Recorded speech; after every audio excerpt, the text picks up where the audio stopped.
Well, Cal and Stanford may have left the conference, but Oregon State is going to the Bray area. You are Locked On Pac-12, your daily podcast on the Pac-12 Conference. It's the Locked On Podcast Network, your team every day.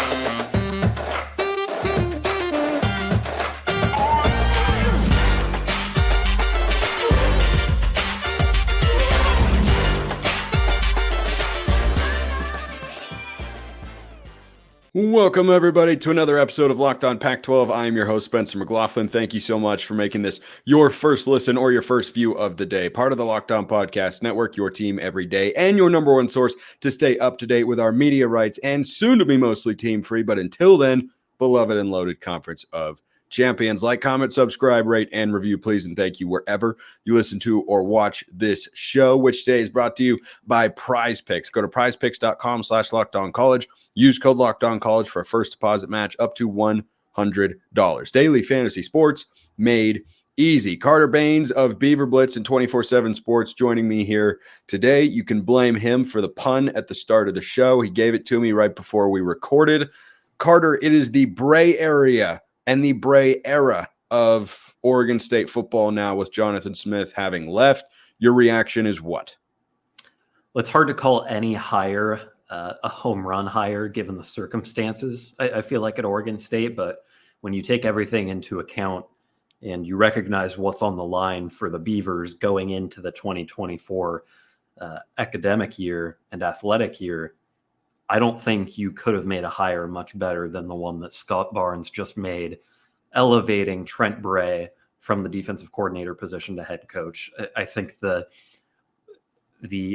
roster turnover that he will avoid and the direction that he could have for this program and the familiarity with success at Oregon State that he brings, and I think the loyalty that he could potentially bring, is it's the perfect mix for what Oregon State needs right now.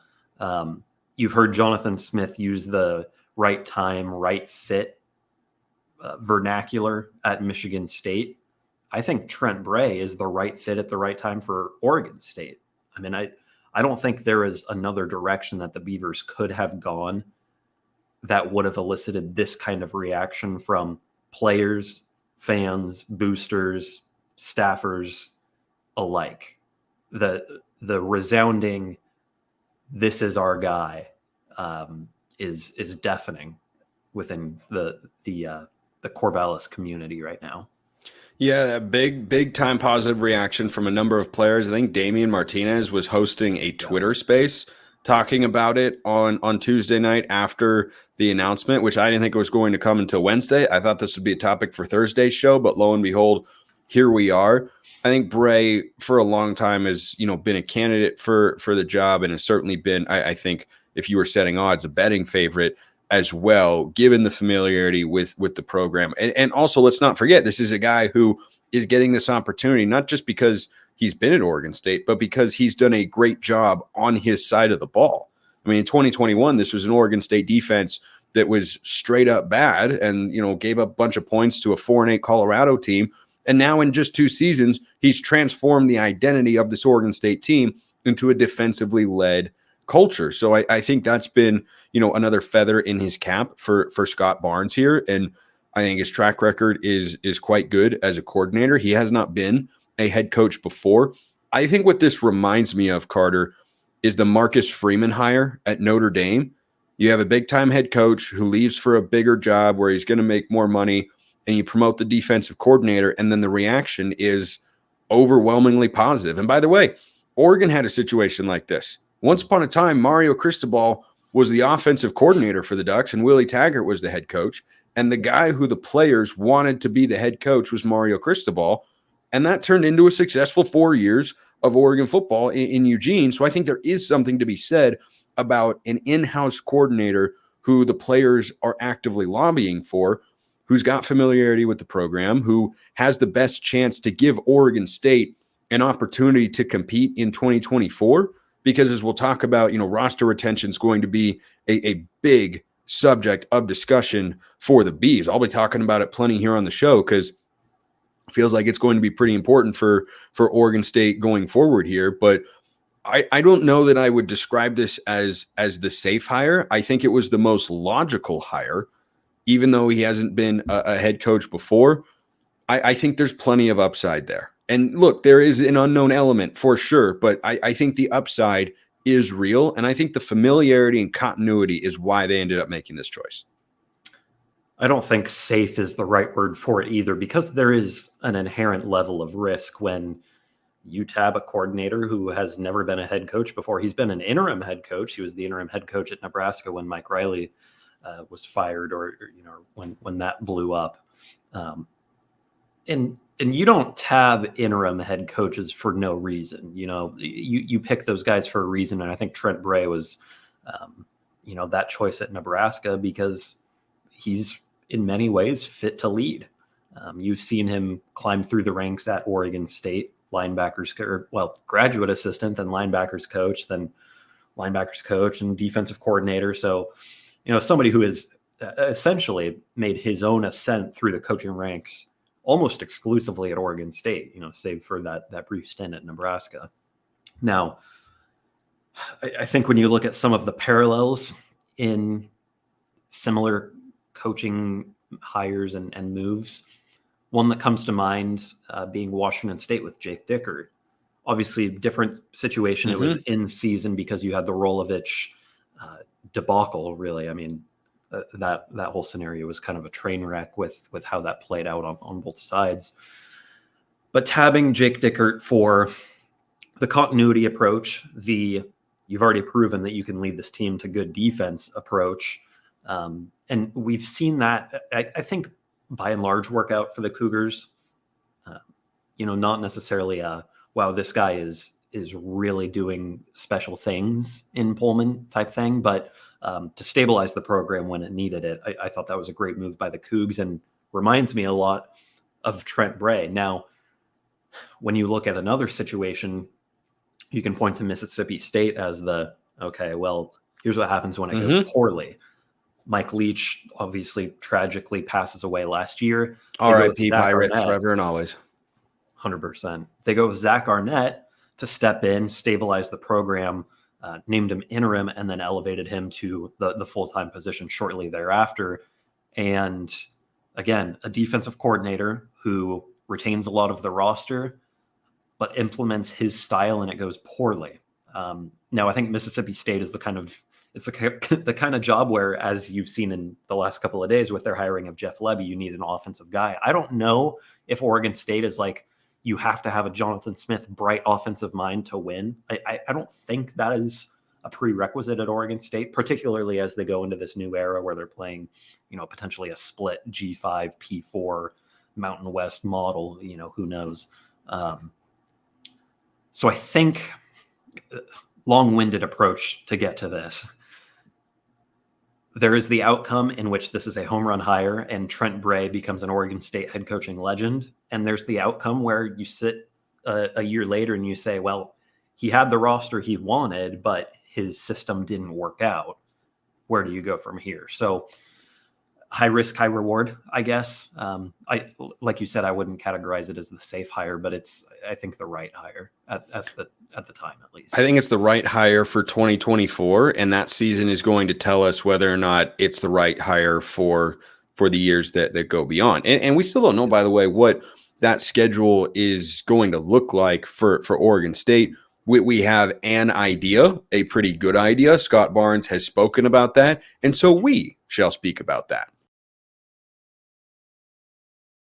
Let's speak about Prize Picks, though, because that is what's known as the largest daily fantasy sports platform in all of North America. The easiest and most exciting way to play daily fantasy sports. It's just you against the numbers. Instead of battling thousands of other players, including pros and sharks, you pick more than or less than on 2 to 6 player stat projections, and you watch the winnings roll in. You want to play alongside some of Prize Picks' favorite players like rapper Meek Mill and comedian Andrew Schultz. You can now find community plays under the promos tab of the app to view entries from some of the biggest names in the Prize Picks community each week. Prize Picks even offers a reboot policy, so your entries stay in play even if one of your players gets injured. For football and basketball games, If you have a player who exits the game in the first half and does not return in the second, that player is rebooted. And Prize Picks is the only daily fantasy sports platform with an injury insurance policy.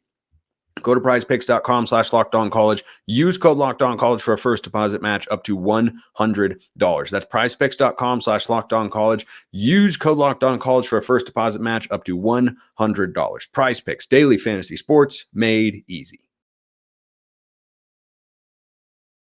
Okay, so Trent Bray is coming into a situation in which you don't yet have full public clarity on what's going to happen in 2024. But Scott Barnes, the athletic director for Oregon State, went on John Canzano's radio show. I think there was another spot he did somewhere, but it appears that Oregon State is going to field a schedule in 2024 that looks fairly competitive. It's not as competitive, obviously, from a strength of schedule standpoint as it would have been had the Pac 9, 10, or 12 stayed together. But if you're coming out with a schedule, which they have not released yet, and it is 6 group of 5 teams, which will be heavily involved with the Mountain West, and you have 5 Power 5 teams, including Washington State in there, so 4 from the Power 4 plus Washington State, and 1 FCS bye game, that's about the best option that you could probably get if you're Oregon State in this situation, right? Especially if 1 or 2 of those Power 4 games are against teams like an Oregon or a Utah, perhaps. If you get one of those teams on the schedule and retain a lot of the players, 2024 suddenly feels, I think, a lot brighter for the Beavs.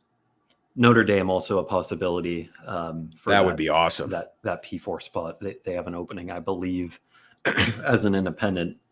So I've heard we could see this schedule as early as this Thursday. We could see it as late as the end of the year, but we are going to have this schedule more likely than not within, the next couple of weeks. The hiccup, from what I've heard, is the Oregon game. Can Oregon buy out Boise State and free up a spot for that? So one other option, just to cut you off real quick. Sure.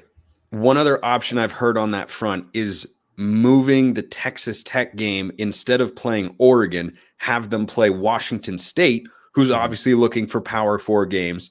Texas Tech still, travels west and plays a, quality opponent, but it's not Oregon, who going into next year, I mean, Oregon would probably win the game at Autzen Stadium, and that could free up that week for the Oregon State game. That's something that's being discussed. None of that has been finalized. But anyway, continue. Yeah, and that's the key, that it hasn't been finalized yet. That's it's kind of the tripping up spot for Oregon State releasing its full schedule. They want to have 12 games on there before they roll with it. But just kind of an outline of where things stand as far as guaranteed matchups. Idaho State is your FCS bye game. You've got Washington State will certainly be on there. Boise State, I believe, in Boise, and then Purdue in Corvallis. These are already agreed upon. Those are the games that you schedule a decade out in advance. Some intriguing future matchups, too, by the way, for Oregon State, getting, I believe, a home-and-home with Ole Miss at the end of the decade. That's something to keep an eye on. Ole Miss. Ooh. That has been on the books for about 3 years now. That'd be pretty big. Again, that's down the road, and who knows what kind of contracts will be held up and broken by then, and what the landscape even looks like. But as far as next year goes, Oregon State will play Purdue, it will play Boise State, it will play Idaho State, it will likely play Oregon. I mean, we are, I think, assuming that is going to work out. Yeah, I don't think it's a given. I think there is some momentum, but not an assured momentum. The vibe that I get from the Oregon side of things is they want to try and make the game work, but if they can't, they're not going to move heaven and earth to continue it. Yeah. And from an Oregon State perspective, I think if Oregon's ploy is we want to play it at Autzen, I don't think Oregon State's going to jump at that. The one thing, too, with the scheduling model that has been kind of a trip up for me as far as visualizing how this plays out is Oregon State and Washington State don't have a media rights agreement for 2024. The Pac-12 media rights agreement expires at the end of this academic year. So you are relying essentially upon your opponent's media rights agreements and their TV partners to get your games on TV. Now, when you're playing Idaho State at Reser, what does that look like? Is this game live streamed on the Oregon State Athletics website? Is this picked up by a streaming service? Is this picked up by a network as a one-off game? I mean, who knows? Is there any precedent for having, what would essentially be an a la carte football game of, hey, here's this game. Do you want to broadcast Oregon State and Purdue? Because, I mean, that probably gets, I don't know, million people watch, 1.5 million. I mean, Notre Dame is kind of that precedent as an independent with, they have their broadcast partnership with NBC, but yeah, I think, and don't quote me on this because I don't know the exclusivity of their media rights contract, but when they play on ESPN, I have to assume that that's kind of an a la carte thing too. But Oregon State specific, when you're playing Mountain West teams, the Mountain West has a partnership and an agreement with CBS Sports Network and Fox. So you're playing those schools, you're probably playing them on a Friday night, Saturday night, 7:30 window, and you assume that those networks are going to carry it. But one important detail is come to Corvallis, even if they're not playing on a Mountain West field, I would imagine. But in college athletics, the home team is responsible for the broadcast. So if a Mountain West team goes to Corvallis, that's where we don't know where that game would be televised. But for, at Boise State, that's just whatever the Mountain West contract says, from a broadcasting point of view. I don't know if they can piggyback off of that at all. Probably not, I would guess, because the deal, like I said, runs for the home games. So I don't know as much for Mountain West, but I would imagine that when Oregon State is playing another power conference team, that network is going to be willing to come to Corvallis for an Oregon State Oregon or an Oregon State Purdue, because that's the kind of game that will do numbers regardless of whether you have an agreement with the school or not. You will see ESPN send a truck to Corvallis to cover Oregon State Oregon, even if ESPN doesn't have a partnership with the Beavers. I would be stunned if that game, it could be a top 25 game. I mean, who knows? We'll see where Oregon State winds up. I mean, that's a conversation for a few months from now. But it's one that'll draw eyeballs and one that'll have implications, at least for Oregon, if not for both schools. So I think there are matchups that will draw networks to Corvallis. It's just a matter of, you don't have any guarantees. And so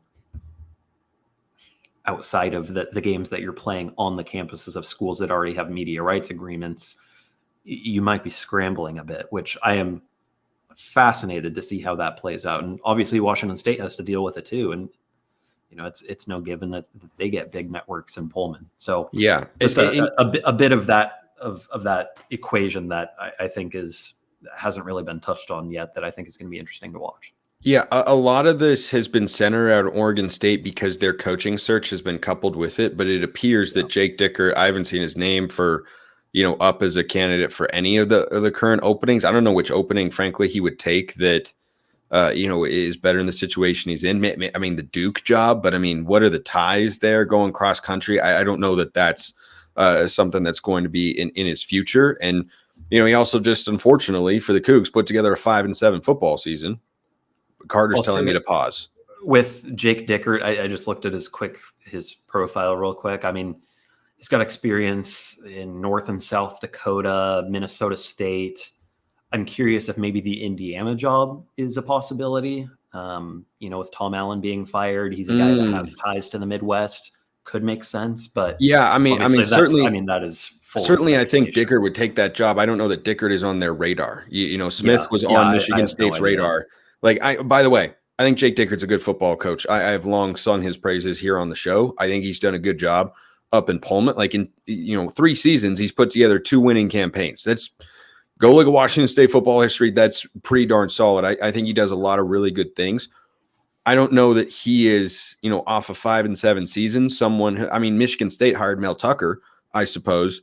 Maybe Indiana would go after him, but I have seen nothing anywhere, heard nothing anywhere to indicate that that's a possibility. So I think Coug fans can rest easy knowing that their head coach isn't going to leave them, but they have the same concerns right now that Oregon State has, which is, well, who are we playing and when are we playing them and what's that schedule going to look like and all that sort of stuff. But I'd imagine it is something similar to Oregon State.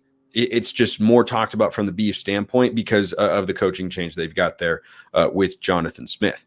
2 challenges that Trent Bray has to overcome. We'll talk about those next.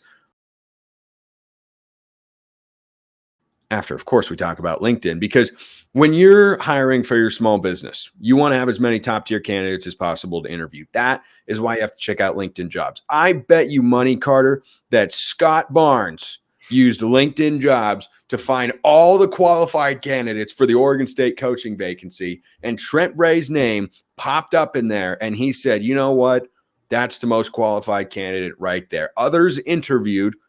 Others probably got there. I bet they use LinkedIn Jobs. They said they hired a search firm. I don't believe it. I don't believe it. LinkedIn Jobs is the search firm. That's how it goes. LinkedIn isn't just another job board. LinkedIn has a vast network of more than 1 billion professionals. That's billion with a B, which makes it the best place to hire. Hiring is easy when you have that many quality candidates. So easy, in fact, that 86% of small businesses get a qualified candidate within 24 hours. Post your job for free at linkedin.com/lockedoncollege. That is linkedin.com/lockedoncollege to post your job for free. The Oregon State head coaching job no longer available to post in there. Terms and conditions, though, do apply. 2 challenges for Trent Bray now that he is at Oregon State. And we might have to explore these on the show as the week goes on. Drop your comments in the YouTube or drop your questions in the YouTube comments or on Twitter at Smalls_55 or at LO_Pac-12. One of you did ask, by the way, thoughts on San Diego State potentially hiring Sean Lewis from Colorado.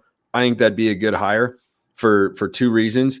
He brings Power 5 pedigree from a recruiting standpoint. He also brings head coaching experience and good head coaching experience. And a 3rd reason, I thought he was a good play caller. I mean, go watch that TCU game. That was a masterclass as an offensive coordinator. And what do you know, taking play calling duties away from him didn't do the job.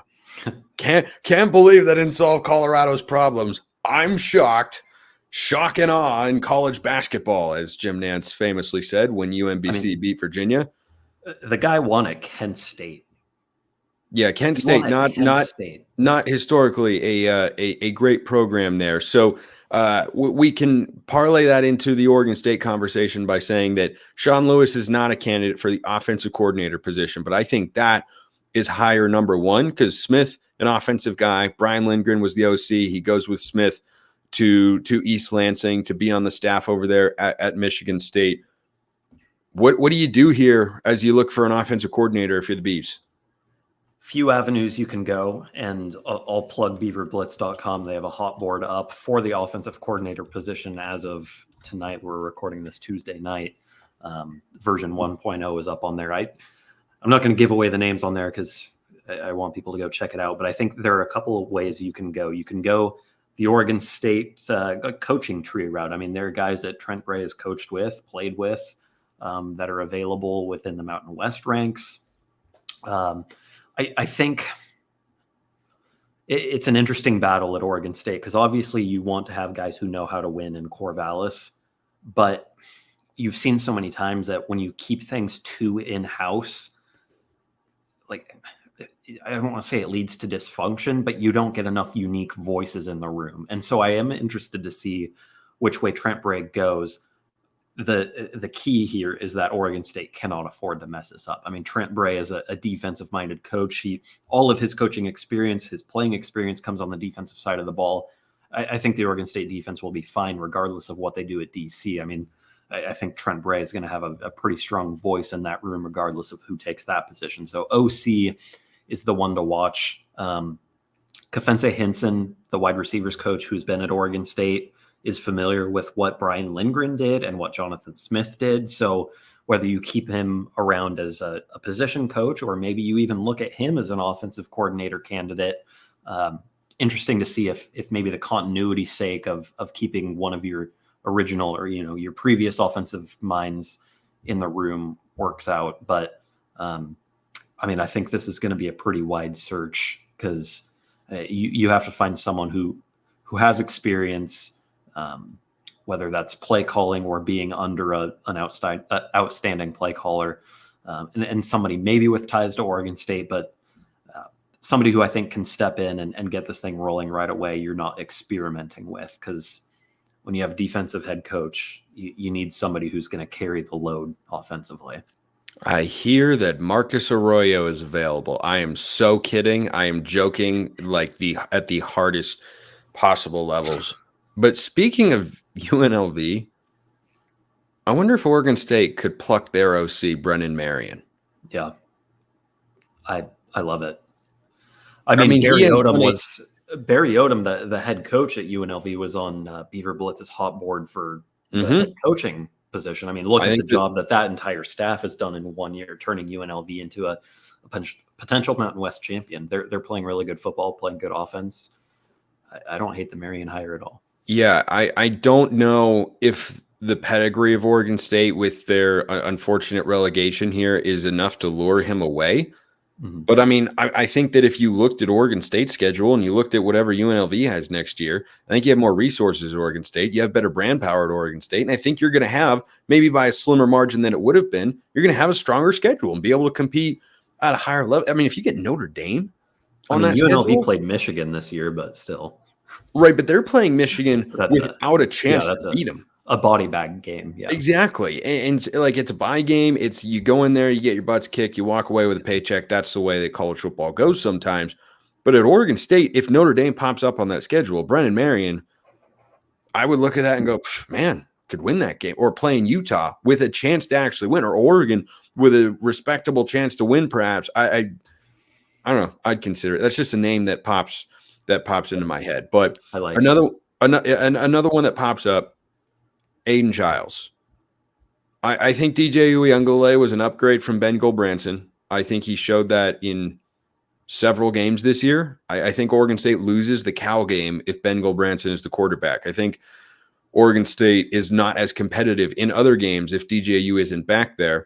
That said, I don't think DJ did enough to show Beaver fans that he's that different of a player than he was at Clemson. Like, he had a better year, but he has not had a Bo Nix, Michael Penix style revival as he's transferred from another conference to a team in the Pac out west. So if I'm Oregon State, I'm doing everything I can. And I think this has got to be part of the Trent Bray hire too. He's got some familiarity with Trent Bray. I know it's a defensive coach, but still, I think it's got to be all in on Chiles and say, we want you to be our starting quarterback in 2024 and don't go anywhere. Keeping guys like Damian Martinez around too, I think, goes a long way in potentially. And he's staying. Martinez has made it clear. Martinez is 100%. Yeah, Martinez has made a lot of things clear in the last. Yeah. Yes, he has. I think now that you have your head coach in line, priority number one. I mean, building your staff might be priority number one, but priority 1B is keeping Aidan Chiles on your roster, because I mean, he's the quarterback of the future, and he would be the quarterback of the future at a lot of schools in college football, if not just about every school. I mean, this is a borderline 5-star guy who has done nothing but prove that he is worthy of that billing. So, look, I think the offensive coordinator hire will probably go a decent length in Aidan Chiles' decision to stay or go. This is a guy who's going to draw off. I mean, let's call it like it is. I mean, he's going to get a lot of money to go play at a different school if he wants to. You know, there will be massive NIL deals in line for him. Following Jonathan Smith to Michigan State, I don't think is as straight of a path via the transfer portal as some might think. There will probably be a bidding war for Aidan Chiles if he hits the open market. Now, does he want to leave? That's the bigger question, and one that obviously only really Aidan Chiles and those extremely close to him know. But I'll say this, Oregon State is doing just about everything in its power to make Corvallis as attractive as a spot as it could possibly be for a guy who just spent his first year of college there. Keeping obviously keeping Trent Bray around, potentially keeping Kefense Hinson, who is probably no longer the interim head coach now that you have a head coach named. Potentially keeping him around, I think, goes a decent way. And look, Trent Bray's a guy who, just because he's a defensive coordinator, that doesn't mean he doesn't have ties to the offensive side. He has made a concerted effort to build relationships and bonds with offensive players at Oregon State. It's one of the great accomplishments of his career is building trust and relationships with guys on both sides of the ball. And I think that really bodes well for his chances of keeping Chiles around. By the way, what was your favorite moment of the Coach Hinson era at Oregon State? Man, probably that picture that surfaced earlier of Trent Bray and him walking into the Valley Football Center for the team meeting. I mean, that's just about the only time that I think Kefense Hinson's name even came up since he was named the interim head coach. But, well, got to watch out. A great position coach in his own right. He's done great things with the Oregon State. Well, now that he's got head coaching experience under his belt, he might be a target for the Indiana job. We best be on the prowl for all of that. And by the way, talking about this on tomorrow's show, speaking of a potential bidding war, Brock Heward has made no bones about saying that Cameron Ward is going to transfer and that Cameron Ward is currently, and according to the NCAA rules, being tampered with. Mm-hmm. If what he's saying is accurate, Dickert will let you know about that, I'm sure. I imagine he will, and frankly, I don't know that I can blame him because the NCAA is very picky and choosy about what it does and does not choose to enforce its rules with. So anyway, Cam Ward appears to be on the move. We'll talk about that tomorrow. We'll have to wait and see on Aidan Chiles, Carter Bahns, Beaver Blitz, 24/7 Sports. Appreciate it as always. Appreciate it.